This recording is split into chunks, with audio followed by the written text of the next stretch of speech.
The most mysterious characters in Genshin Impact.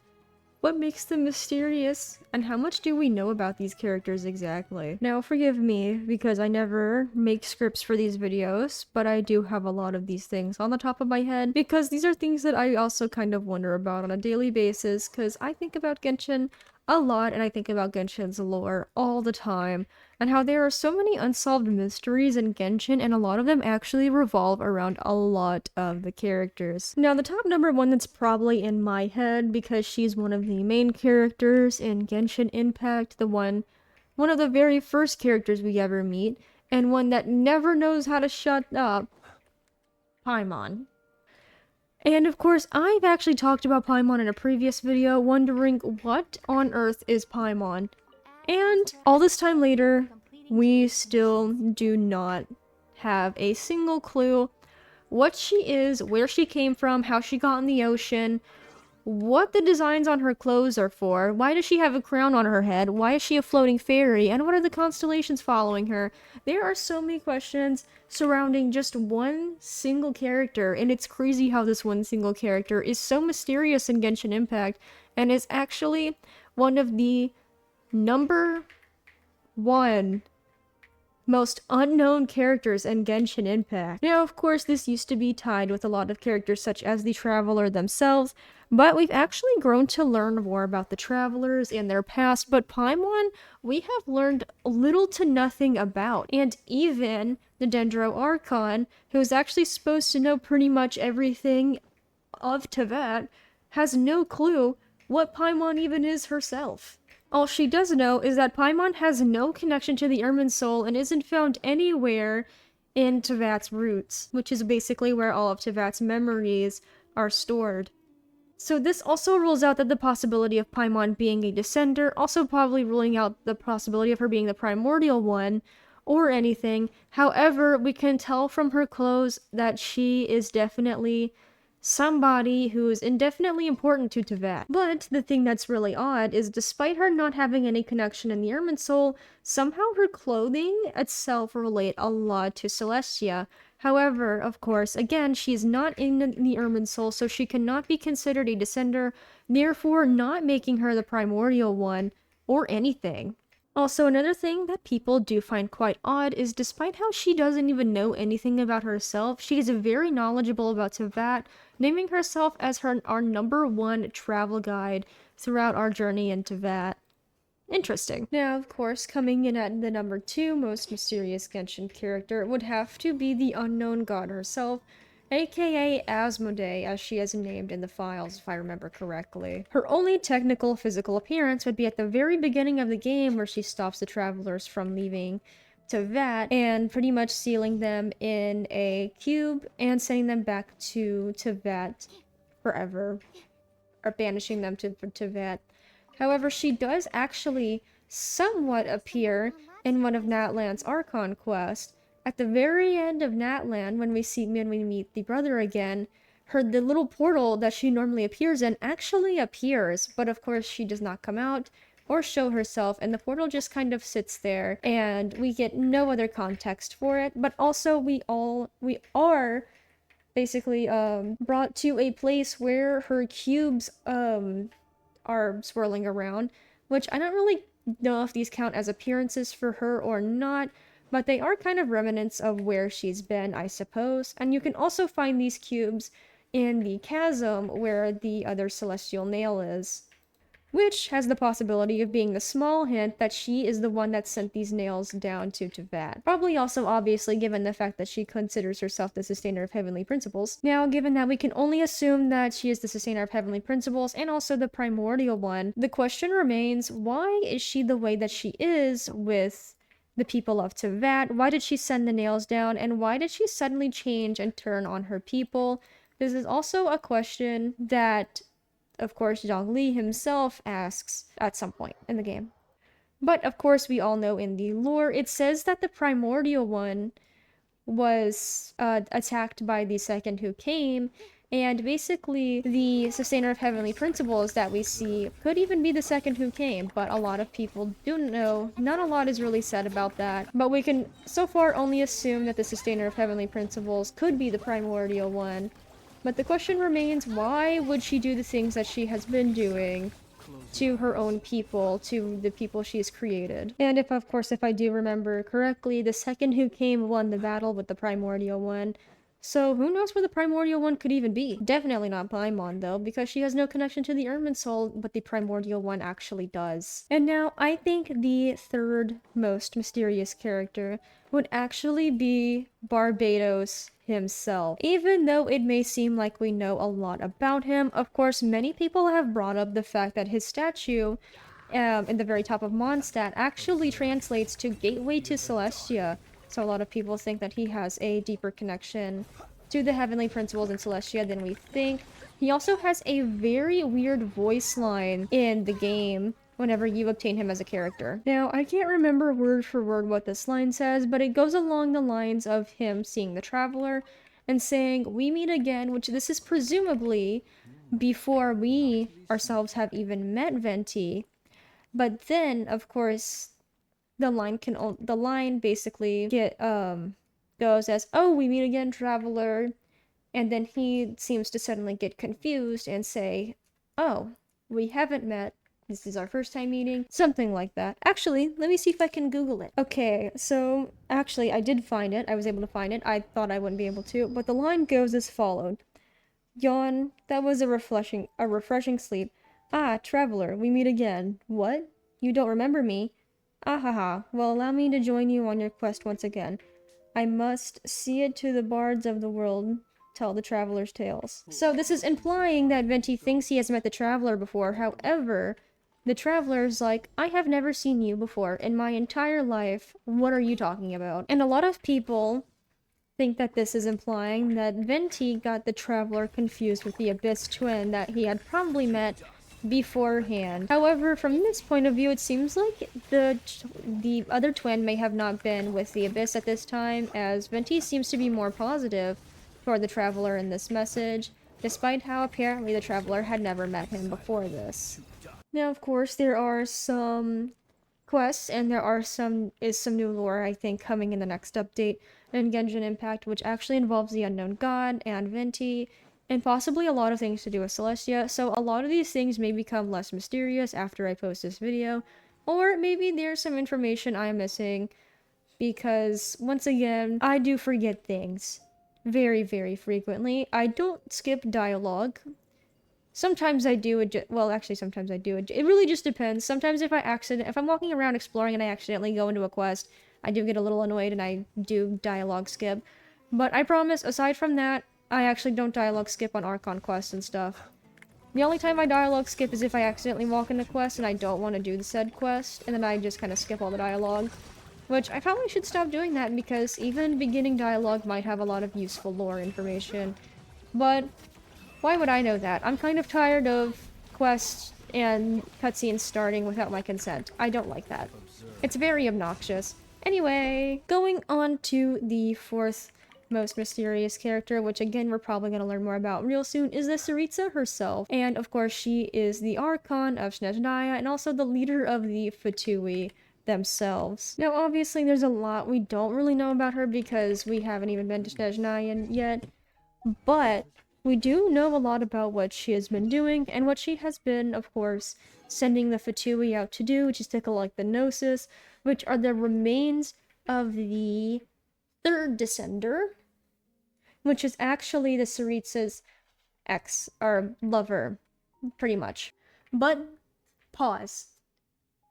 It's supposed to only be Zhongli and Venti as the original Archons, correct? The third descender came before the Traveler. The Traveler has been here since the newer Archons came in, which counts as a Tsaritsa. So why is a Tsaritsa collecting the remains of the ex-Archon's lover? Now, of course, it could be something like when we walked into Fontaine, we thought Farina, obviously, displays herself as Fontaine's Archon. However, the Archon from 1,000 years ago, the original Archon of Fontaine, was actually hidden in the Oratrice Mécanique d'Annelise Cardinal, and I have completely butchered that, I already know, because the voice actor for Neuvillette himself does it, according to people who speak French. However, I really doubt that Hoyoverse has it in mind to repeat the same plot twist moment in Genshin Impact, so I don't think we're gonna walk in and think, oh, this tsaritsa's the Archon. Oh no, the original Archon's still alive, blah blah blah. It's definitely going to be something different, and maybe even the tsaritsa has another plan with the remains of the first Tsaritsa's lover. Unless, of course, I am getting some of this information wrong, but I do remember somebody pointing that out, and I was like, yeah, actually, that does not make any sense whatsoever, but who knows. Also, I do believe that it is told in a separate manner that the Tsaritsa has an extreme distaste toward the sustainer of heavenly principles, which, honestly, at this point, who wouldn't? But I kind of wonder what her reasoning is, because it does seem like some of the Archons are hiding stuff from us. Some of them seem to not mind giving away their gnosis, and a lot of them seem to kind of have a slight reluctance toward the heavenly principles, but it still seems like they're being puppeted by her anyway. Anyway, I think that's really all the questions I kind of have about the Tsaritsa, so let's move on to the next mysterious Genshin character. Now, I believe I'm at number 5. Yes, the 5th most interesting and most mysterious Genshin character, I think, is the Doctor, who, of course, we run into a Nod Cry and unlock a boss form of the Doctor. However, I don't think that was the end of seeing Dottore himself. But even though we've gotten to know a little bit more about his character and things like that, I still have a lot of questions about him. So of course, we all know he actually studied in Sumeru at the academia, or the academy, or the whatever it's called. What is it called again? Let me see. What is it called? Sumeru City, Sanctuary, House of Dana, Academia. It's called an academia. Okay. So he studied at the academia, and he was actually kicked out for some of his research because he, I guess, found too much information from what I have seen and was told. But what exactly did he find that was so forbidden and so crucial that he had to be kicked out of an academy? And why was he experimenting on humans? I believe that was probably somewhat answered, but once again, I'm kind of wondering, because he has never really told us himself, of course, but why exactly was he trying to experiment on, I guess, people of his own kind and not other species, or whatever? And is it connected to what he researched and found out at the academia? But obviously, I feel like what he probably found out was, oh, the sky is fake, this entire world is fake, and that's what made him go into his evil villain era. So, in fact, it's probably information we know is true, or information that's just kind of like, oh, yeah, well, nah, figures. You know, probably nothing too special, but it could be. And if there's anything I know about good storytelling, I'm gonna tell you right now, that man is not dead. That man is gonna come back. He's gonna be back in Snezhnaya. He's gonna come up and he's gonna be like, I died in Nod Cry, but I also survived in Nod Cry. And you wanna know why? And then he's gonna be like, I agreed to Nahida's deal to, what was it? It was like, get rid of my clones and only keep myself here. But I also did not agree to Nahida's deal to get the Gnosis. Or something like that, who knows. But either way, I can already tell you for a fact they're probably gonna pull a, whoa, evil villain you thought you killed is actually alive move, because who doesn't do that these days? I think I'm just at a point where I have seen almost every single plot twist, a game, a book, or a TV show, or a movie could pull, so I'm not surprised. I'm at this point, I'm just in for the lore because I'm really curious about answers to questions I have. I don't really care about plot twists anymore. None of them surprise me. But, I mean, some do. But it just heavily depends. Also, I just accidentally ended my other recording, so now I have 2 separate videos that I have to put together and edit and upload. I don't know why I'm very annoyed about that. But anyway, of course, I think we're going to know more about Totore probably after we arrive in Snezhnaya and go through all those Archon quests. Because he's probably gonna pop up and be like, ooh, look at me! I'm gonna do more evil villain stuff because, as it turns out, I'm alive. Big major plot twist, whoa! Anyway, moving on to the next interesting Genshin character. Now, coming in at number 6 is probably going to be the Abyss twin, which of course would either be Lumine or Aether, depending on who you pick at the very beginning of the game. Which personally I picked Lumine.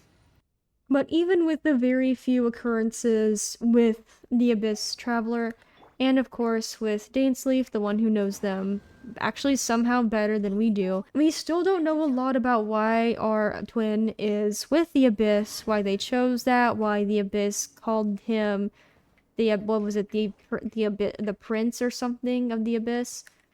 What? Are these seriously timed? Anyway. And of course, another thing with recent information we have gotten thanks to Columbina for being one of the only useful people in this entire world for helping us with our sibling.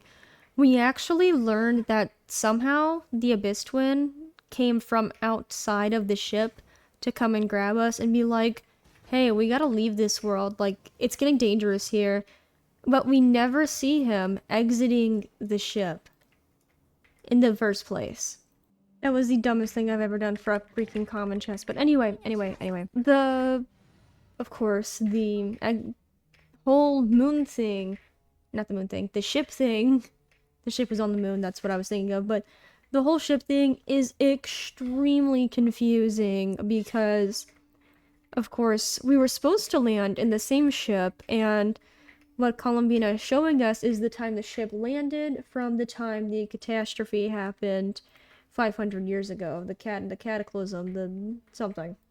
And we not once see the Abyss Twin get out of the ship, but we see them running toward the ship, hectically screaming at us to wake up so we can leave because the whole world is falling apart, and obviously you'd want to scram and get out of there, especially if you can go to a different world that's not falling apart. But another thing, of course, with our twin is why did they choose to go with the Abyss? And of course, they have a long history with Dainsleif. Meanwhile, we had no clue who Dainsleif was at first, which is very, very weird, considering it seems like we were supposedly with our twin the entire time we were in Teyvat. Or very minimal clue, at least. But still, I think our twin is one of the most interesting characters because despite how we know a lot of the backstory, we still question a lot of the decisions and some of the backstory too. Like, how in the world did you get out of the ship? I mean, how in the world did you get out of the ship without the whole thing seeing it? Because apparently, of course, you know, Columbina was able to pretty much just pull up the whole memory and like give us a whole 4K ultra wide HD look at the whole scene from 500 years ago while we were still asleep. And obviously the next most interesting character I'm gonna go with is the Traveler themselves. Whether you picked Aether or Lumine, of course, the outcome is still the same. The curiosity and the mysteries to the character are still the exact same. Of course, the Traveler is mysterious in their own ways because not only do they not know much about themselves, but for one, they have somehow managed to stay alive for, what, over 500 years, despite the fact that supposedly they're a human, according to quite literally everything, or pretty much alien in this manner of this world, but technically human, as they are referred to as a human being in several different occasions, despite how very old they are, considering they've lived for centuries. Maybe it's the type of human they are, or whatever, because they are from a different world. Not only is their age quite concerning unless they cryo-froze themselves the entire time they've been traveling, which would explain why they appear so young, and technically aren't really supposed to drink. Anyway, but they also somehow are able to connect to every single element in Tevat, and I can only assume that this is going to be the same with cryo. And not only can they have not only are they able to connect to every element in Tevat, they are able to wield multiple elemental powers at once. Which of course is nothing a normal Tevat human could do. So, I mean, are they really human? I mean, you never know. I mean, the archons look a little human, obviously. And not to mention, whenever the travelers are leaving Tevat, and of course we get the scene with them fighting Asmodee, aka the unknown god, there is a distinct color, which normally is the color of whatever element you have on the traveler, depending on what element you have. Of course, for example, let me show you right here. This is the Geo Traveler, which looks a little odd with the outfit, considering the outfit's very gold. But, of course, you can tell by the background that I have the Geo Traveler on as the current Traveler. But as you can see, some of the parts of the clothes, for example, these, will change color based off of what element the Traveler is using. So if I were to change this, say to Animo, these things right here would also change to a light blue color. No, I actually counted these things at the different spots that change color on the traveler's outfits to see exactly how many spots there are, and I actually counted over 7 last time, at least on their main outfit. But of course, this current outfit may actually disprove my theory. Actually, maybe not. Let me count. Okay, so there's 1, 2, 3, 4, 5, 6, 7. And then there's an 8th spot on the back. Now, I don't know if I want to count the flowers, but the flowers actually also do change color depending on the element too, which is really cool.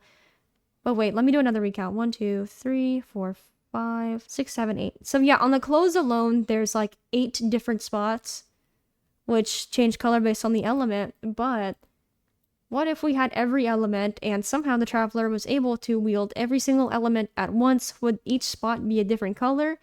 And what would the 8th spot be for, if we're not counting the flowers, of course? But let me count this one, too. So there's, like, 1, 2, 3, 4, 5, 6, 7. And then, of course, the 8th piece right here on the chest. She's stretching, so...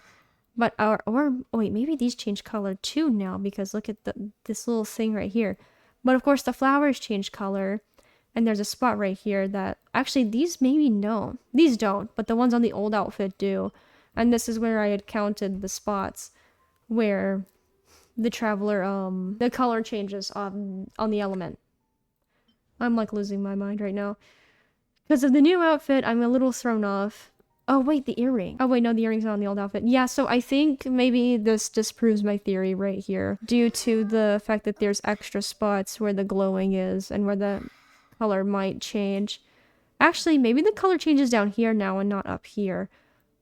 I don't know. Should I test this out, guys? It's really hard to tell with this outfit because of the gold on the outfit. But either way, the OG outfit, I counted 8 spots, so a lot of people believe that there's an 8th element because during this cutscene, the traveler seems to be wearing an element that isn't known to Tevat, and it's actually simply just white, which could indicate that there might be a light element or something that's missing from Tevat.